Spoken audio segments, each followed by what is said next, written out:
कब है देवशयनी एकादशी? जानिए चातुर्मास के 4 महीनों का महत्व और नियम। हिंदू धर्म में व्रत त्योहारों की तिथियों और इनके धार्मिक महत्व का विशेष स्थान होता है। 30 जून से आषाढ़ माह की शुरुआत हो चुकी है और इसी माह में आषाढ़ शुक्ल पक्ष देवशयनी एकादशी मनाई जाएगी। इस एकादशी को हरिशयनी और आषाढ़ी एकादशी के नाम से भी जाना जाता है। देवशयनी एकादशी से देव उत्थान एकादशी तक यानी 4 महीनों तक भगवान विष्णु क्षीर सागर में योग निद्रा में चले जाते हैं। भगवान विष्णु के 4 महीनों तक योग निद्रा में होने के कारण देवशयनी एकादशी से ही चातुर्मास की शुरुआत होती है। चातुर्मास के दौरान सभी तरह के शुभ काम जैसे सगाई, विवाह, गृह प्रवेश और दूसरे तरह के मांगलिक कार्य करना वर्जित माना जाता है। इसके चातुर्मास में साधु संत एक स्थान से दूसरे स्थान पर भ्रमण भी नहीं कर सकते। आइए जानते हैं कब है साल 2026 में देवशयनी एकादशी और चातुर्मास का महत्व। देवशयनी एकादशी 2026 में कब है? हिंदू पंचांग के अनुसार इस वर्ष देवशयनी एकादशी 25 जुलाई को है। इसी एकादशी के साथ भगवान विष्णु 4 माह की योग निद्रा में क्षीर सागर में चले जाते हैं और चातुर्मास की शुरुआत होती है। 4 महीने के लिए शुभ काम वर्जित हो जाते हैं। देवशयनी एकादशी का महत्व। धार्मिक मान्यताओं के अनुसार आषाढ़ माह के शुक्ल पक्ष की एकादशी तिथि को भगवान विष्णु माता लक्ष्मी संग क्षीर सागर में विश्राम के लिए 4 महीनों के लिए योग निद्रा में चले जाते हैं। भगवान विष्णु के योग निद्रा में जाने पर सृष्टि के संचालन का भार भगवान शिव संभालते हैं। इन 4 महीनों में भगवान विष्णु और भगवान शिव दोनों की ही विशेष रूप से पूजा करने का महत्व होता है। भगवान शिव की आराधना के लिए पूरे 1 महीने तक सावन पर विशेष रूप से आराधना होती है। इस दौरान पूजा पाठ, जप, तप, दान और व्रत करके विशेष पुण्य की प्राप्ति होती है। धार्मिक मान्यताओं के अनुसार देवशयनी एकादशी से शुरू होकर देवउठनी एकादशी तक भगवान विष्णु योग निद्रा में होते हैं। इस दौरान यह समय 4 महीनों का होता है जिसे चातुर्मास कहते हैं। चातुर्मास के दौरान सावन, भाद्रपद, आश्विन और कार्तिक माह आते हैं। शास्त्रों में इन 4 महीनों का विशेष महत्व होता है जिसमें भक्ति और साधना का विशेष महत्व होता है। चातुर्मास में क्यों नहीं होता शुभ कार्य?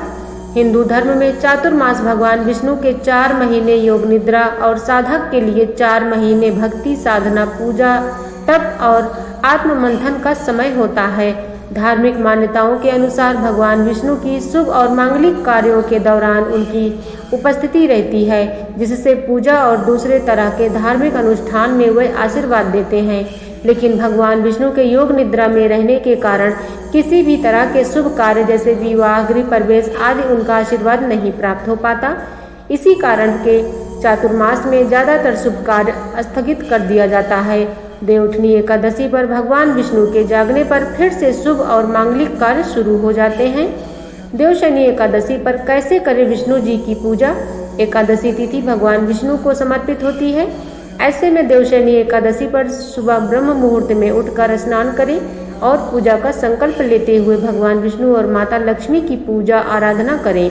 देवशयनी एकादशी पर पूजा में भगवान विष्णु को पीले फूल, पीली मिठाई, तुलसी दल, पंचामृत का भोग लगाएं। पूजा के दौरान भगवान विष्णु के मंत्र ओम नमो भगवते वासुदेवाय और विष्णु सहस्त्र नाम के मंत्रों का जाप करें। एकादशी की शाम को भगवान विष्णु की प्रतिमा के सामने घी का दीपक जलाकर उनकी आरती उतारें। व्रत और पूजा के विशेष नियम। आषाढ़ माह में भगवान विष्णु, भगवान शिव और भगवान जगन्नाथ की विशेष उपासना की जाती है। इस माह के अधिपति देव भगवान विष्णु माने जाते हैं। साथ ही सूर्य देव और जल के देवता वरुण की पूजा भी महत्वपूर्ण होती है। देवशयनी एकादशी का व्रत इस माह का प्रमुख पर्व है। इस दिन भगवान विष्णु योग निद्रा में चले जाते हैं और चातुर्मास की शुरुआत होती है। धार्मिक मान्यता के अनुसार इसके बाद सृष्टि संचालन का कार्य भगवान शिव संभालते हैं। चातुर्मास में तुलसी से जुड़े करें ये खास उपाय, घर की दरिद्रता दूर होगी। नंबर 1, नियमित तुलसी पूजा। चातुर्मास के दौरान प्रतिदिन सुबह स्नान के बाद तुलसी को जल चढ़ाएं और शाम को तुलसी के पौधे के पास घी का दीपक जलाएं। दीपक जलाते समय ओम नमो भगवते वासुदेवाय मंत्र का जाप करें। इस उपाय को करने से घर में सुख, शांति और समृद्धि आती है। नंबर 2, तुलसी के पत्ते का दान, अगर हो पाए तो चातुर्मास के दौरान तुलसी के कुछ पत्ते तोड़कर भगवान विष्णु के मंदिर में अर्पित करें या किसी ब्राह्मण को दान करें। ऐसा करने से देवी महालक्ष्मी खुश होती हैं। नंबर 3, तुलसी की जड़ से करें ये काम।